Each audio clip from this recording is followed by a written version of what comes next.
So my name is Leanne Hackman-Carty. I run Economic Developers of Alberta. And thank you so much for joining us for this second webinar series. Today we're going to have EDC, so Export Development Canada, and BDC, Business Development Bank of Canada, as special guests. What I will do is I want to share my screen here, because the first thing I'm going to be doing is reviewing some of the results that we've received to date as far as on our survey. So I will get started. As some of you know who were here last week, we did a survey. It was late Thursday afternoon we launched it, because we just felt like there was a lot of people getting back to us saying, look, we don't know, we might do a survey, we don't know what to do. And we said, you know what, let's just launch something, get some initial feedback, and then provide it to everyone as far as what we're hearing. So we just wanted high-level data. We didn't want to drill in on a lot of personal data, but we just wanted to know overall what's the impact that the pandemic's having to Alberta businesses right now. We wanted to identify what's that emergent need that's happening, as well as being able to feed this back to each of you. So to date, we've actually had almost 900 people fill out that form, which is pretty awesome. And this is the high-level information that we're seeing. So the first question was, how long have you been in business? As you can see, 47% of those responding have been in business over 10 years. So that's encouraging. But it does give a breakdown as far as 1 to 5 years, 5 to 10. So that's the nature of the businesses that responded. And for those of you, you can make notes as we go along, but we'll also give you this presentation after in an email, so you don't have to worry about that. You can certainly use this information as you do your own plans. The second question we looked at was, are you a franchise? And the whole rationale behind this question was sometimes, if you are a franchise, you're more likely to have corporate support in order to help you. So the vast majority of respondents were not a franchise, which to me then indicates obviously there's not that support behind them, no big machine or corporation. Let's see. We asked them, now this was kind of a question, it was more around, where is your primary location of business? Is it a physical space? Is it a home-based business, or is it primarily online? Now, some people said, well, I do physical, plus I'm online, or I'm home-based and I'm online, but this is how they rank their primary location. So as you can see, 77% really said, look, I have a physical location where I carry out my business. Then we asked this question, how has the COVID impacted your business to date? Now, the vast majority, 78%, and they could have chosen a couple of these, so they obviously don't add up to 100%, but they could have selected one or all. So 78% did say it was customer demand is the #1 issue. Their business operations has become an issue. Business development sales at 65%. Employee availability, supply chain issues, 12% really said, I don't know yet. It's too early to say. So that's the overview of that question.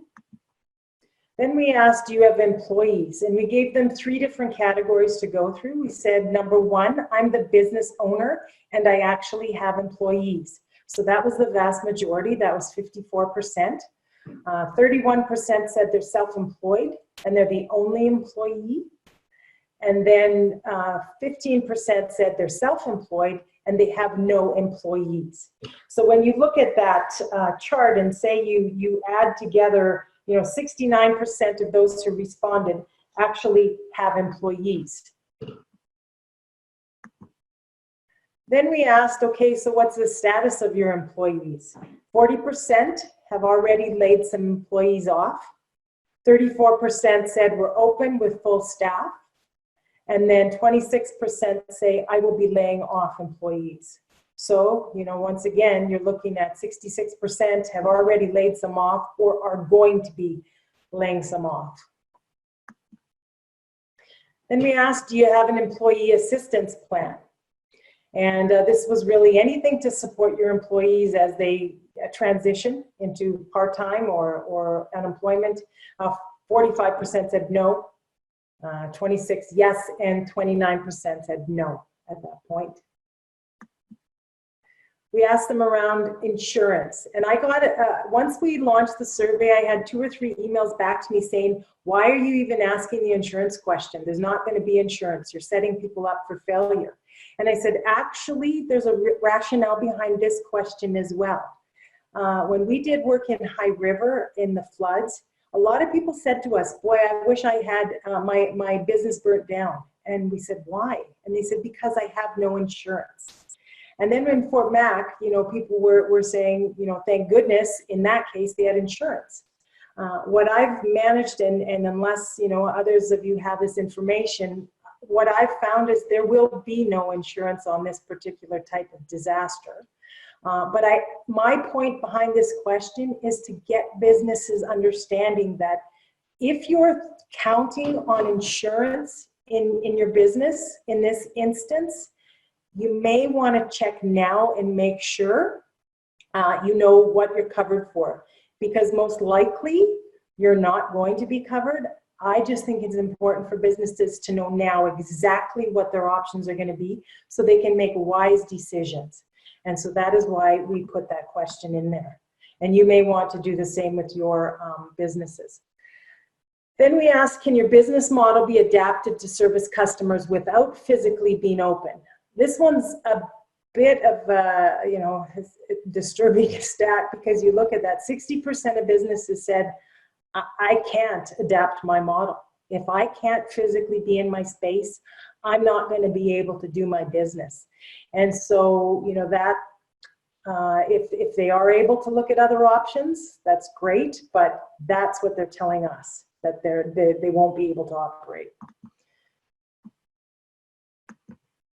Then we asked, do you have a vendor list? And this is really, I mean, in this particular instance, obviously, globally, most people know what's going on if they have a television or the internet, but we're asking, do you have a vendor list? Can you get in touch with your vendors to tell them what's going on? Are you semi-open? Are you closed? Are you taking online orders? Like, what can you communicate? 69% said they can, which is great, you know, but then you look again, there's 26% that said they can't. And so that's a bit of a concern, because you need to reach out to your vendors right now and let them know what the status is, even if it's around a payment that you can't make. And then we asked them about a customer list. Can you get in touch with your customers and tell them what's happening with your business? 77% said yes. 21, once again, said no. So, you know, hopefully there's other mechanisms through social media or other ways that they're able to let their customers know. Even if they just want to tell them certain things are changing, or we're going to have something for you tomorrow, or check back at our website, just some way to communicate to their customers. Then we asked a question around immediate business needs. And this is the breakdown of what people said. Once again, they could choose one or all categories. This top one was understanding what kind of grants or financial programs might be available to them. Cash flow, operating expenses is 69%. We're asking about that, saying that's an issue immediately. Some said 40% property or business tax deferral, employee support programs, municipal utility service fee rebates or relaxations, insurance advice, and some 25 per quarter people didn't even know yet. And I want to also highlight on this that really there's 2 levers that a business is going to be able to make a difference on. They either increase their revenues or they decrease their expenses. So, you know, obviously some of these are directly related to decreasing their actual costs, and some are actually, how do I increase my revenues? You heard me last week on the loan piece. Well, Unfortunately, that actually gives you a short-term injection of cash to increase your revenue, but it's also going to show on your ledger as an expense. So, you know, are you really attacking both sides? These are just certain things that businesses are asking and needing to do, and this is where their heads are at right now as far as what their immediate needs are. We then ask them their needs in 1 to 2 weeks, and this is the breakdown. It's very similar, but the one that actually is in yellow, that was a new one that came higher, and it wasn't identified in the first slide. And that's pretty common because once you get through that initial crisis of figuring out how do I cut my expenses as quickly as possible and get some money in the door, it's going to be how do I get my customers back? How am I going to start to get back to normal? And so this obviously then becomes your local EDO starts thinking about how are we going to help, you know, buy local? Is it going to be supporting businesses when they reopen, highlighting them on our social media? What are we going to do to help these businesses get their customers back? And in this case, it's going to be hard because if you physically have to go somewhere and they're not open, that's going to be a hard thing to do. So we'll have to see how that translates. But as you're making your plans now, make sure that that's part of it. This one, it's not a surprise, but it's discouraging in a way because you look at how long can you manage? We asked that question, and 24% said they don't know how long they're going to be able to manage. 23% said, I can't even meet my expenses now. 20% said only 1 month. And 16%, 3 months.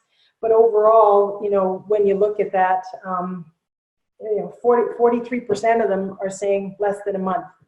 So if you are a government department, I think you need to understand the urgency of this. This is make or break within, some people have hours, some people have days, some people maybe have a week, you know, so it's critical we start to roll out some real good supports now, because some may not have a month until we're ready to launch our programs. So that is something, just the reality of what's going on. So I think before we open it up for questions, or maybe let me stop the share right now. This might be a good point. If you have a question, can you email it to me or Nancy, and just, you know, we can answer. But overall, just what we wanted to do, and like I said, I will definitely share those slides with you so you can use them in your own region. But I think, you know, it gives a pretty good snapshot of where people are at today. And it was pretty good representation from across the province, smaller businesses, larger, some retail, some, you know, so it was a bit of everything. But nothing surprising there, you know, in the results, but obviously things we need to pay attention to. We've got Michael Selchi. He's the SVP of the Prairies for Business Development Canada. And we have Shannon Prius, and he's the Regional Manager of Partnerships. Our organization knows them very well. They're very supportive and have some great programs for businesses. So Michael or Shannon, if you want to unmute yourselves, please feel free. I will put your first slide up, and you guys can take over from this point. Thanks, Leanne. I'll take over from here. I do believe, and can you hear me okay? I'll start there. Yeah. Okay, perfect. So thanks for the invitation, first of all, to speak to the economic development agencies throughout the province. And also thanks for Economic Development Alberta for continuing to, I'll call, connect people during this time. Really important to continue communication and virtually. It's great we're able to do this. And then we've got technology that can do it. So I think right now, a lot going on with companies in the province of Alberta just trying to stabilize their business. And what we're hearing is a lot of urgency, of course, and speed in terms of companies trying to do what they need to do and respond. And you're seeing responses from the government that evolve as well, because this crisis in the last couple of weeks every day takes and brings new developments where we need to respond. So speed over elegance, sort of an 80-20 rule in terms of trying to respond quickly, make businesses decisions as best we can, and companies are doing the same. Heart and head, I think, is another piece that I wanted to speak a little bit about. There's tough decisions, as you showed on your earlier slides, on layoffs. Many companies considering that. These are very, very difficult decisions. And as we talk to entrepreneurs throughout the province and then our employees, we certainly have had to support our own employee team who is faced with entrepreneurs and small businesses where they're having to lay off 20, 30, 50. We heard of WestJet yesterday of their team, and it's very concerning when you've got an entrepreneur who's quite upset on the phone and distraught over having to take these measures. But it is about survival in some cases through this period of time. So these tough decisions have to be made now in order to stabilize their business. We soon will get into recovery and then a thrive mode. So it's important that the businesses take the fast decisions given the coronavirus crisis here, and then work to finding ways that in the long view they can survive. And I'm glad things like thinking about marketing and their customers came up as part of strategies they're starting to think about. They will think about ways they have to adopt new models long term going forward. I do want to convey to everybody on the phone, because I know you're in all parts of the province, that it's important to send a message that we're here for the long term. I saw on one of the survey slides, Leanne, that indicated about 43% of the businesses indicated that they might have a month of cash flow or thinking about that, and that's concerning for me, but it's one of the reasons we're here as well. But understanding that is that don't expect a solution. We're not even through the month of March yet. We've got all of April, and I have a feeling that, and I can't say for certainty, but mid-May, late May, maybe before we start seeing things even start to open up again. I think the Canadian response, and I mean all of us, collectively has been phenomenal. I think we're doing the right things. I think it's going to help us open up Canada again more quickly. We certainly wouldn't want a relapse or a rebound, but I think we're all doing the right things. But have businesses think long term and longer than a month of being shut down. Some it might be end of May. Who knows? It could be June. But that provides a little bit of what I would call sober thinking on the part of business owners to think about a little bit longer cash flow. So let me get into a little more about what BDC stands for and is ready to do. And I represent our team from parts of BC all the way through to Northwest Ontario and on our tech side across the country. It's not the first time we've stepped in, particularly in this province and in Saskatchewan. We stepped in back in 2015 and 16 to help during the oil downturn, providing an envelope of money more to the oil field services sector. And in 08, 09, again, we stepped in during that crisis. So we are accustomed and understand what it's like when supply chains are pressured, cash flow. And of course, we're here to help businesses. The Government of Canada, together with BDC and EDC, announced $10 billion to support businesses impacted by COVID-19. That support comes in different forms, and I'll let, of course, Mark talk about EDC. But with respect to BDC, it really is a focus on cash flow of companies and trying to help them with that cash flow through the Business Credit Availability Program. Another part of that program changed some of the reserve requirements. And I won't get into the technicalities of it on one end, so that chartered banks throughout the country can actually lend more in the ecosystem. And it also provided $50 billion of securitization of chartered banks' mortgage portfolio, which frees up about $300 billion of additional lending capacity by Canadian banks. So that capacity needs to be freed up and used by all the institutions, so that they can actually, help entrepreneurs across the country.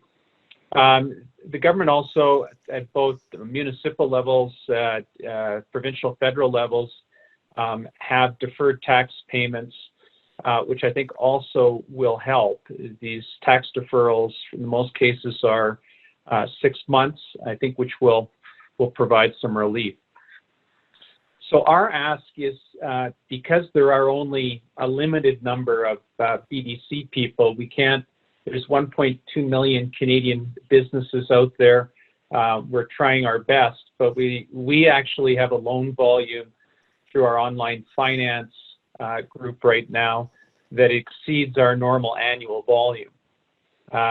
So we have, what is the impact on a business? In our case, is to bring resources around and deploy resources to expand virtual networks and bandwidth. So every employee in our organization is equipped to work remotely and on our systems remotely, and we've deployed other employees to where the need is the greatest. And we're working through those requests as fast as we can, but we can't do it all. So my ask is that the primary banks and credit unions are helping, and they are there. I've talked to our friends at ATB, at First Connect, at Canadian Western Bank, and the other banks, and they all are postponing loans for their clients. They're bumping credit lines 10 to 20%, depending on the company and the circumstances. So they all are pitching in to help out. The other thing we need them to do is to continue to support, I know I've heard a gap on micro, smaller businesses that are self-employed people who might have 2 or 3 employees, and that's a need. And I was pleased just hours ago to hear the federal government's response and commitment to that as they approved the new round of funds. So if you haven't heard, it's always, every day things are changing. So keep the website, and I believe it's Canada/coronavirus. I'll give it canada.ca/coronavirus. So it has links and up-to-date information on federal programs. But the latest one that I think is of interest to all of us on the phone is the Canada Emergency Response Benefit, which will provide approximately $2,000 a month for the next 4 months for businesses where the people are self-employed, or to employees who will go on, I'll call it a furlough, or potentially be laid off, but they will now be able to access this benefit. So essentially it's providing some payroll for employees and both the micro business self-employed over the next four months. It will help. In addition to some other programs that you heard about, which was the 10% of payroll up to $25,000 assistance for companies to try and keep employees employed. So I'm asking you to go first to talk to businesses in your community about their bank and credit union. We're asking the banks and credit union, after they've helped, if there's additional working capital needs, to refer them to us. We also know that leasing companies, suppliers, and other supply chain impacts have provided some relief where they can. And then after that, of course, navigate requests into BDC. So, if you're unsure, reach out to Shannon. Most of you on the phone know Shannon Bruce, my regional partnerships lead. He is great about connecting people. So if you're unsure, go to him. For small requests, under $100,000 for a new business to BDC, go through our bdc.ca online finance once they've talked to their primary institution. For requests beyond that, please reach out to your BDC account manager. For requests that are brand new clients to BDC, reach out to the manager online or via phone. They're all operating virtually at the business center nearest to you. So if it's in Grand Prairie, reach out to Derek, the manager in Grand Prairie, via email or phone, and he will facilitate navigating, assigning, and helping with those requests. Likewise, other requests across the province. So maybe next slide here, Leanne. Thanks so much. Few more details about the working capital loan that we're providing. So it is on commercial terms. So we're looking at companies that, 2 months ago, would this company have been viable? So they have to be a going concern. And if that's the case, they're eligible for a working capital loan from, it could be $40,000 to $400,000 up to $2 million. The repayment terms are flexible. So what that means is it's 12 months interest only on these loans, with the remaining 24 months structured this way. 40% of the repayment of the loan would occur over the following 24 months. So 12 months interest, then 24 months of the loan, of 40% of the loan as a P&I payment. And then the remaining 60% of the loan is a bulge at the end of the 3 years. So if it was $100,000, $60,000 of that loan would be due at the end of the 3 years. If the company had additional cash flow or funds and they wanted to pay it off sooner, of course they could do that. Or at the end of that term, if they find themselves in a need to look at other structures or refinancing it, of course, we would be looking at those at that time. The interest rates on these loans are very low. And I will tell this group on the phone, given you're all speaking to entrepreneurs, but talking to other bankers as well, I'm sure, the loan is currently at 3.3, which is quite low for a loan of this nature, which is high risk. The idea there is not to put undue burden on a business that needs working capital. So you're not seeing rates of 5 or 7 or 10 or whatever 8% or credit card rates or anything on a working capital loan here. It's unsecured and actually falls behind the primary bank in terms of its waterfall of security. The idea here being we don't want undue burden. We've told the banks and credit unions it's at a low rate. We're not looking to compete with them at all. That's not the idea here. But we're also doing this as a government measure. Our normal lending, if someone's buying a building or something, we would look at pricing that based on their historic risk rating and normal pricing. But these loans are at a very low rate. And then, of course, we're offering principal payment postponements for our existing clients. Typically up to 6 months in most cases, pre-approved for most clients who have less than $1 million for us. That tends to be pre-authorized, and over $1 million, typically 3 months is being approved through their account managers. Our postponement volume is very high, literally thousands across the country and even within the province.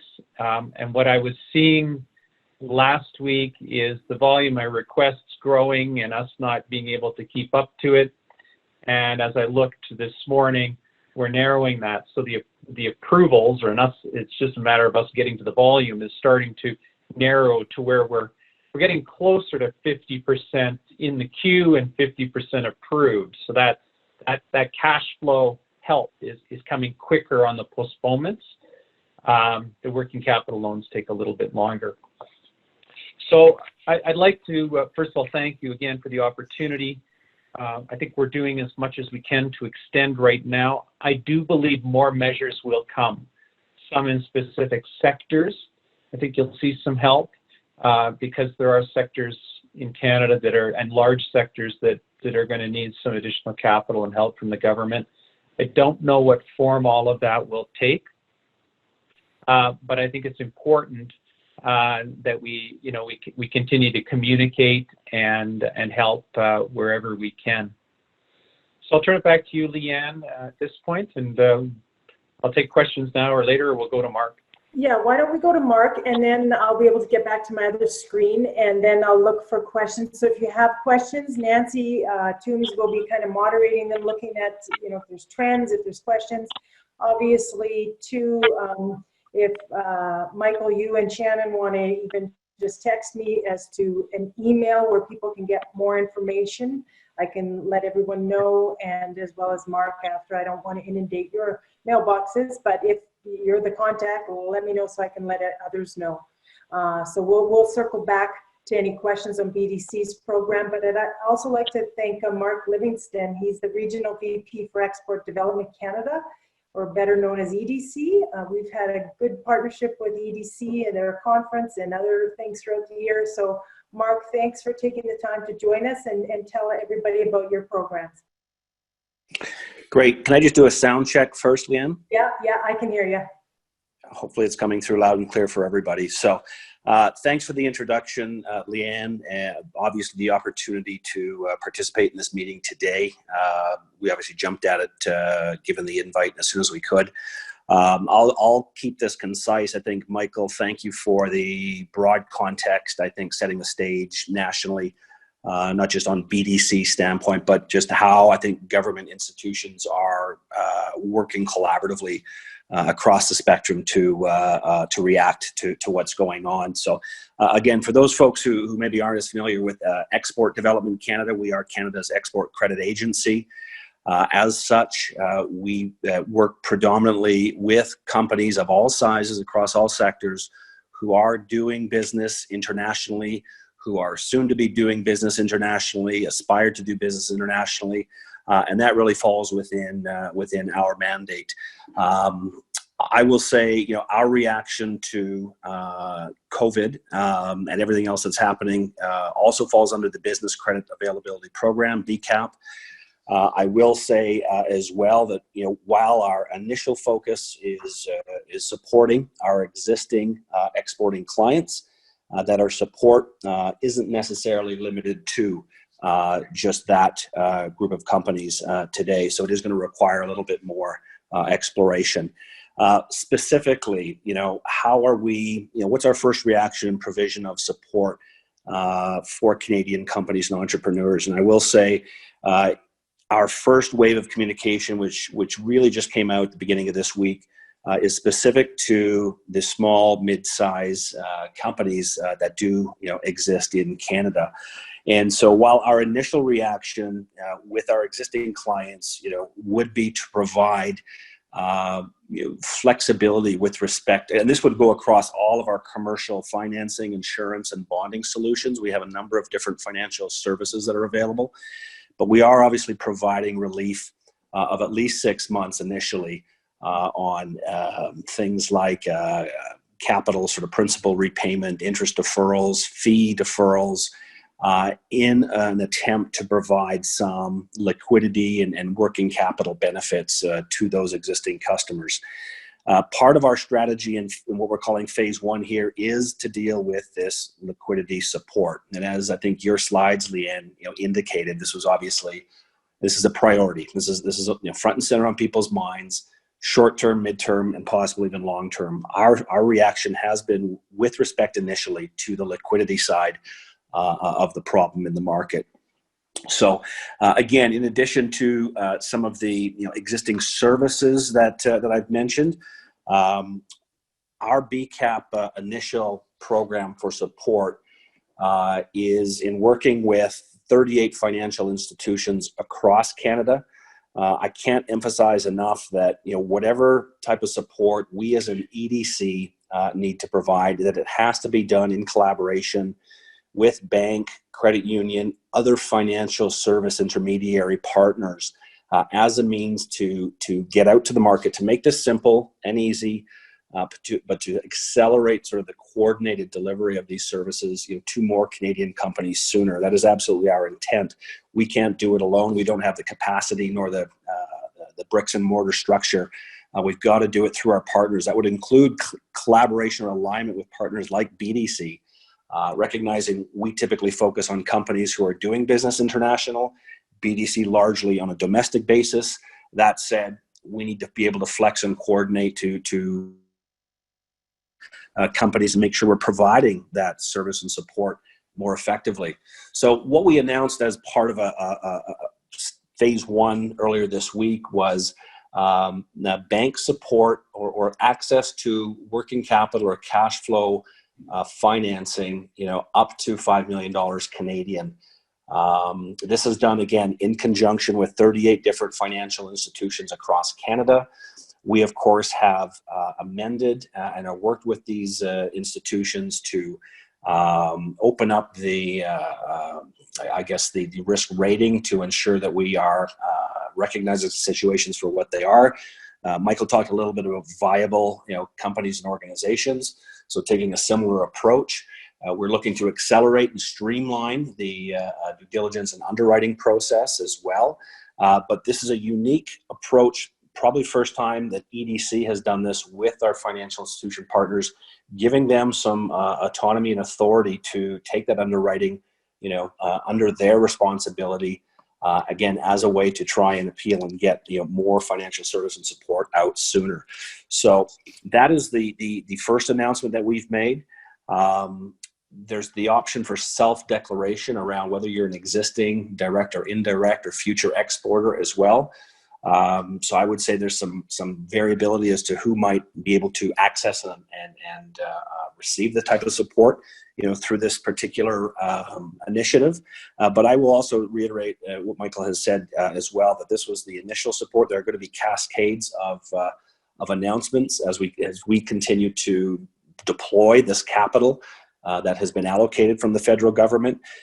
I also am really focused on this micro strategy. It is something that is on our radar. These are companies with less than $1 million in revenue, which frankly constitute the majority of companies, small, mid-sized companies in Canada. And more specifically, what does that mean and what is the support? So please stay connected, stay tuned, because these announcements will be rolling.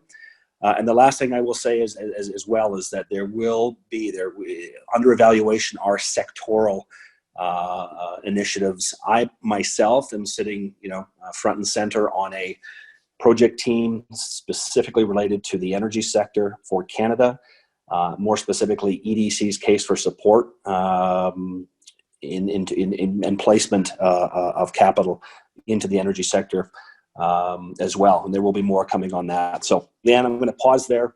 I know we want to probably get into some Q&A. I'm going to pass it over to you. All right.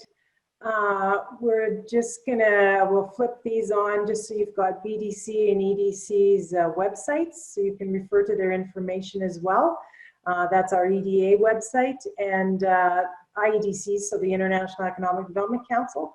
That's their portal that they put all of their tools on. Well, I appreciate all of that you're doing to help small and medium-sized businesses, large businesses, whether it's the export side, whether it's the financing side. For sure, this is going to help our EDOs and those working in the field. We will definitely share. I know, Shannon, you said to go ahead and have people email you.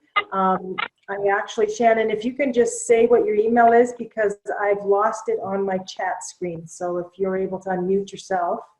Absolutely, and thanks everybody for the support. As Michael mentioned, our volumes in our online financing are over the top. I've actually been asked to help out underwrite our online financing loans. So as soon as I log off this call, I'll be picking up another loan. There's, I believe, 65 what we call our online financing reserve team that are helping out with that volume. So, but certainly reach out at Shannon, SHANNON.Preus, PREUS @bdc.ca. if you don't have a contact in the field, and I can help direct you to the proper market. So thanks very much. That's great, Shannon. Mark, is there anyone particular you would recommend people connect with from an EDC perspective? If there's any way I can help triage either connections or tactical issues, then don't hesitate to reach out to me, M Livingston, MLIVINGSTON @edc.ca.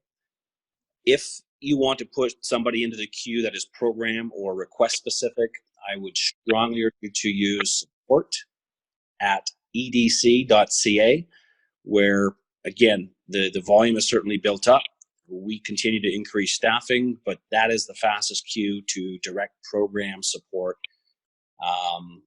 more specifically. Okay, so happy to help. Well, we're going to wrap up just a couple extra things. So our webinar next week will be on tourism-related issues. For those of you, a lot of us have had to cancel events. A lot of businesses depended on that. So really looking at that tourism component. I know there was a question here on the chat line about how many businesses responded to our survey. It's about 900. And the last thing I just want to leave you with, I talked to a woman the other day, and she was talking how stressed out she was because she just had to lay off 40 people for her company, and it was her left. And someone said to her, well, it's going to be a long, hard road. It could be a year, it could be months before things are back. And I love her to death. She said, that doesn't help. And I said, well, what's going on? She said, as an entrepreneur, I need to think positive. I need to know I have hope, and it's going to be different. And so we're all in the business also of giving those businesses hope. And so just remember that as you're working with them, because they're extremely stressed, but you have things you can offer them. And thank you, BDC and EDC, for showing us just some tools that are available to some of those businesses. And thanks for tuning in today. You'll have a link shortly with information, the survey results, the information from EDC and BDC. And thanks again for tuning in, and hope to see some of you back, if not all of you, next week. Okay, take care.